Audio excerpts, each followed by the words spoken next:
Dr. Ronald Seeliger, President and CEO of Hemopharm AD, member of STADA Group.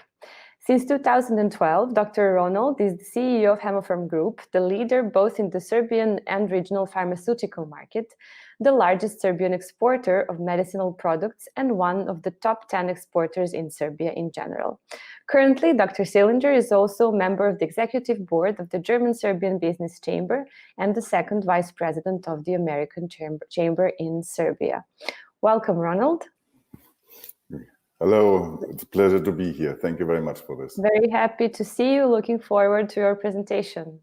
Thank you very much. Yeah, I'm here actually today to speak about HR and the new normal. I don't know about you, but I don't like this term new normal anymore. It is something which is not normal. For me to speak here in front of a screen to you, speaking from home because we grounded ourselves again, and this is not a normal thing. But it's in times of crisis, and in times of crisis, actually HR is ever so important. So let me really elaborate about HR and the role of crisis in these crises, but also shed a few words about HR in a modern company, as we actually count as well, and to give some kind of expectations or understanding what I have in front of HR as a partner. So, brief words about Hemopharm. For the ones probably not 100% familiar, yes, we are a pharmaceutical company, very much in focus actually in these times, providing a lot of medications which are vital for chronic diseases, but also for acute diseases, and also obviously helpful in the times of Corona for sure. We are located with our headquarters here in Serbia, actually Vršac. This is our site in Vršac, and have also factories elsewhere in Serbia, plus Banja Luka in Bosnia, Montenegro, and some laboratories in Romania. We are part of the bigger STADA Group. STADA is a German company having more than, I think, 13,000 people in their company and covering the whole Europe, but also all the Eastern countries like Russia, Middle East, Asia, and America. So we are doing generics. Generics are the backbone of any pharmaceutical system, any health system in countries, because it provides for most diseases, and it is actually the most cost-efficient and effective medication.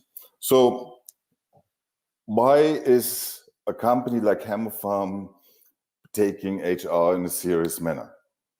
Clear, we have 3,500 people, we have more than 3,500 people working in very different functions, like really production, as we see here,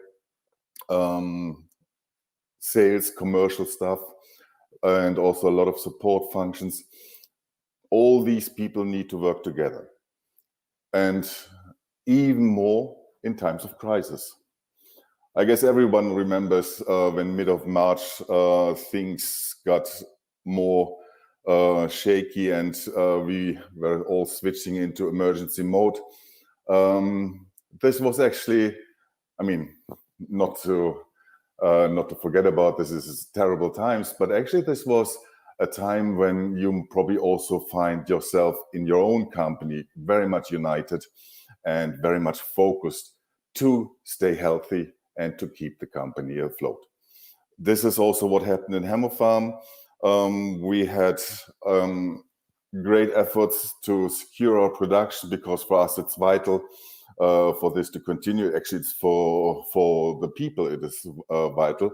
So what we started with was actually our campaign, both internally and externally. Please stay home.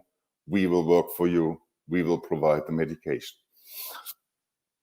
In terms of protection, you see the person here operating the machine covered in full. This is not a special Corona cover. This is actually the usual way these guys are dressed in sterile production. It requires for the whole body to be secured. So for them, it was not a change, but for all of us, it was a change. Wearing masks, disinfecting the hands, staying distant, all these kind of things were really impacting us a lot. HR in this process was vital for the same reasons actually it is vital during normal times. It is very, very close to the business, see what we need in terms of keeping the business running, being very close to the people to see their needs, their, how can I say, their struggle, their desires, and everything else. And most of all, staying close to the management in order to steer the company through these turbulent times. HR was at those days, and still, unfortunately now, very much connected with the workers, as said, and with the union, with the syndicates, which are also representing our workers, in order to see what effect the measures we had to imply on the people, and in order to really help the people to go through these times. For this to be really efficient, it's vital. And I think this is not only in crisis time, but it pays out in crisis time, and it's somehow coming to a peak, that you're close to the business. This is a very common phrase, I think, when you talk about HR. It should be close to the business. But what does it actually mean? It means knowing what the guys are doing on the ground. It means knowing what some jobs entail. It means knowing what kind of restrictions, effects everybody feels while performing their job. I had the pleasure to work and had the pleasure to work with excellent HR people. The most excellent ones were even interview already talking about how they would wish to be with the business out in the field, within the production, within the laboratories, at their workplaces. And this really, for me, determines or let's say distinguishes the good ones from the ones who just know the buzzwords. You need to know, you need to be curious, and you need to be respectful to what every day every person is performing on its workplace. You need to not be good and too good to go and visit, in our case, doctors and pharmacists together with the sales force in order to see what it actually takes to spend a day on the road.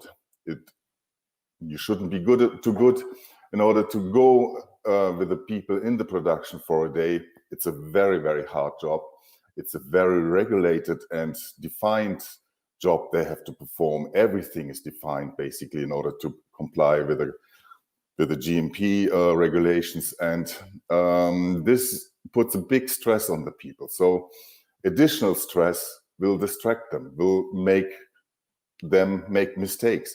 But for this to be felt, you need to be part of this. You need to basically involve yourself.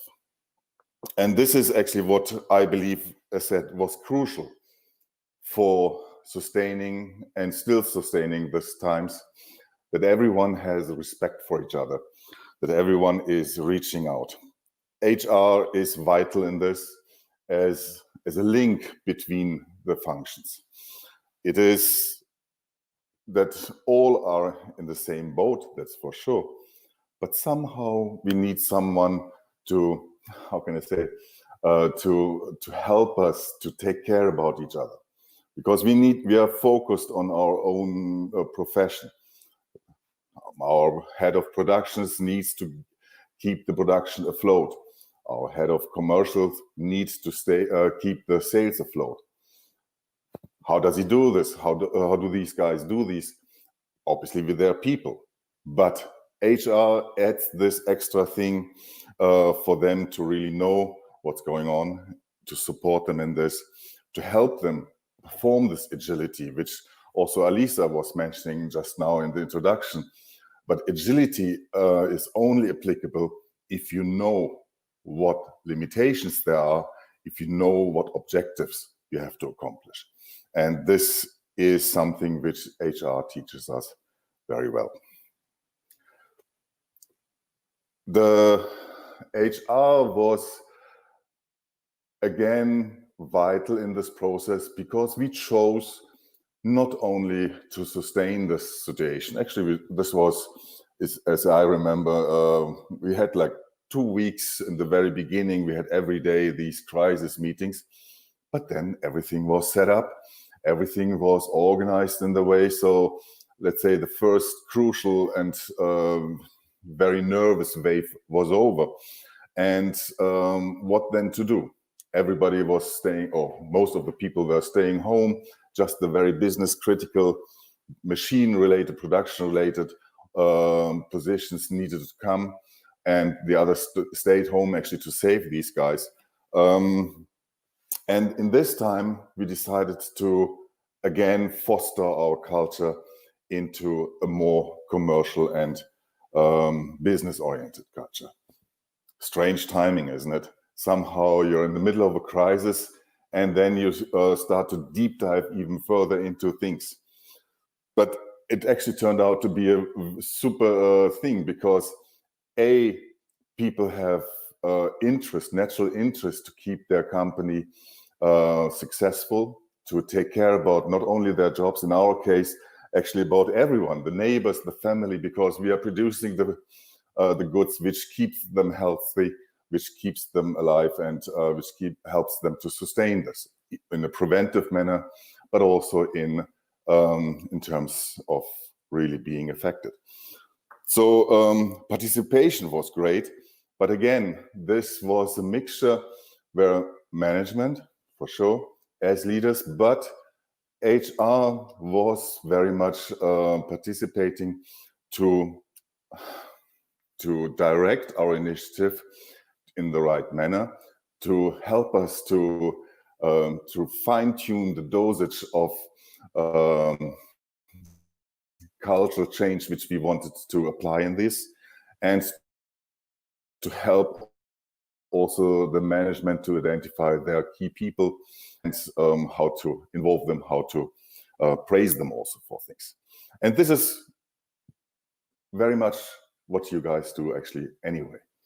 And that's why I was asked to talk about HR in these times of crisis, but also in terms of normal times.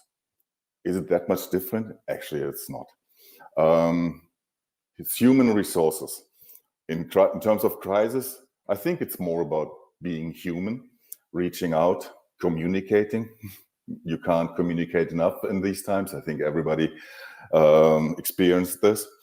In strategic times or normal times, when you're building up a business, it is about human people, but it's also about their capability to develop the company further.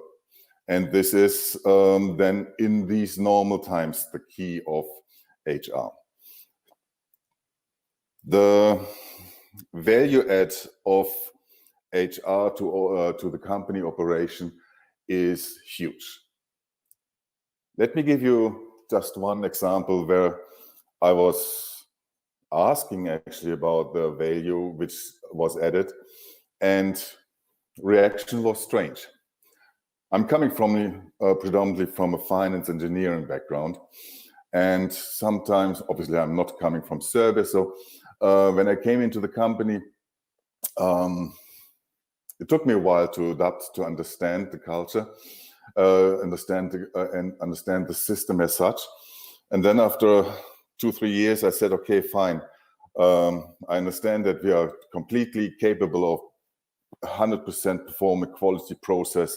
We are really good in working on our markets, but somehow I don't like actually the way we are dealing with each other. I don't like the way people are respecting each other. People are collaborating with each other. People are talking about each other. So I decided to start change management. Very fashionable. Everybody is doing change management these days. So we invited for a pitch a lot of advisories who claimed to be very experienced in change management, who claimed to know how to help us in this. Very good presentations. A lot of techniques, methods, and so on were presented. And then at the very end, I asked a simple question: what actually is the value which I can expect from a better culture? And this question was something which hardly anyone could answer. I was astonished.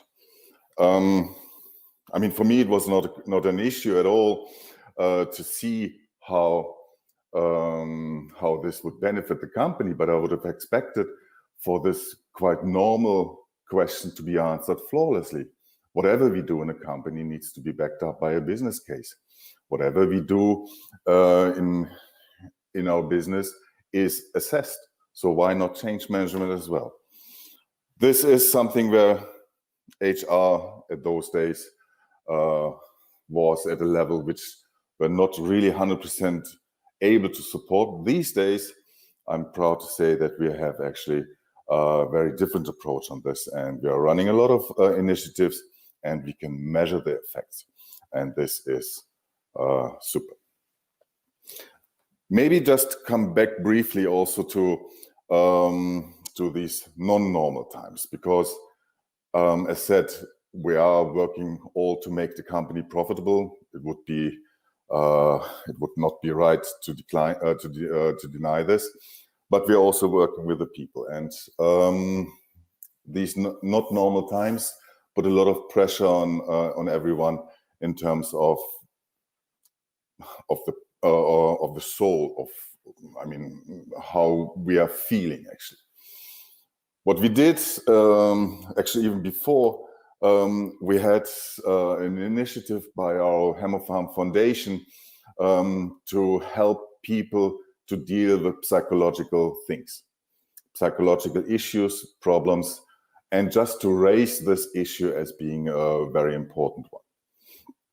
It was very successful. You see the good old times when we were all able to sit together and to enjoy lectures. Oh, those, I hope they will come again soon. And a lot of people joined, a lot of people watched the videos which were posted, and a lot of, how can I say, a lot of diseases understanding was aired by super experts who were willing to join us. When the crisis came, what we did, we actually did the very same internally. We offered psychiatric help, psychological lectures to our people. It was either attended in person, like here outside, or streamed via the internet and watched by many, many people. We are offering the support to our people, and if I may say, I said, coming not from the Balkans, I was astonished how many were open enough to accept this. There is no shame to have someone to talk to. There is no problem with someone if they don't feel fine in these times. Actually, it would be rather the contrary. Everybody is affected. So this kind of support was both appreciated and helpful. Again, when we come back to how does it add to the value of the company, all the ones which you see here sitting on the grass, watching probably on the internet, are vital to our company. Otherwise, we wouldn't have employed them. To maintain their healthy mindset, to maintain their workability, this is indisputably valuable. We also continued with lectures, with trainings. We have a lot of mandatory trainings to be performed in our industry, but also aside from this, teaching about leadership and other things, collaboration, project management. So we just continued going outdoor. Again, a bit more difficult nowadays, given the weather conditions, but this is the way to go forward. This is agility. This is agility once you know what is required, what is helpful to the people, and what makes a difference.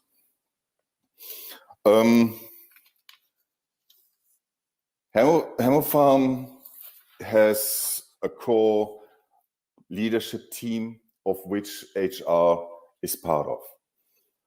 Certainly, everything what's happening in the company is either resulting in financial terms and in people terms. So for me, finance and HR are indispensable strategic functions. It's both operational for all these things, but explicitly, as I said, also for strategic things. How would a different organizational design materialize? How would it be perceived by the people? How can we really take the people in? And it's a matter of understanding of what value HR can bring. This is one of the duties, I believe, what HR has, to also communicate what they can bring to the company. For us, it was a learning process. I said we have and had the pleasure to have excellent HR people working with us, and we learned. And now we know how to appreciate, how to incorporate, and how to really learn from HR in these times. And it's a very, very successful and beautiful story for all of us.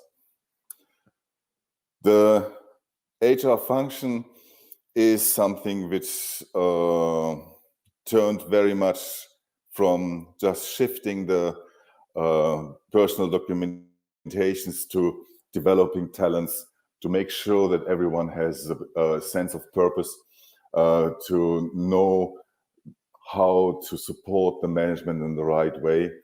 And it is, as said, indispensable, but this is also something which needs to come from the HR community itself.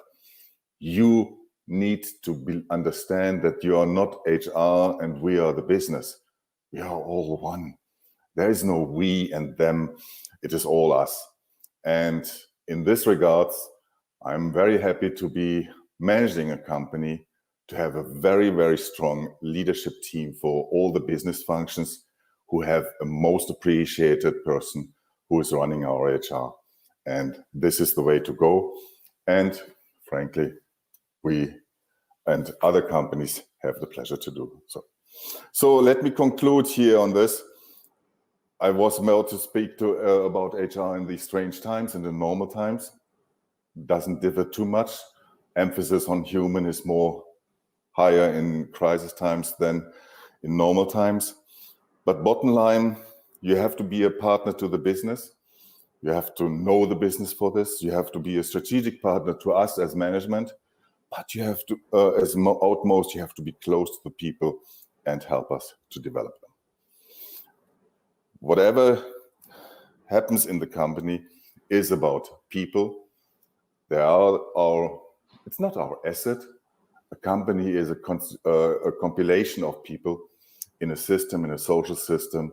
And for this, I'm very grateful and saying a big thanks to all of you guys running your HR functions and helping us to manage the people. Thank you very much.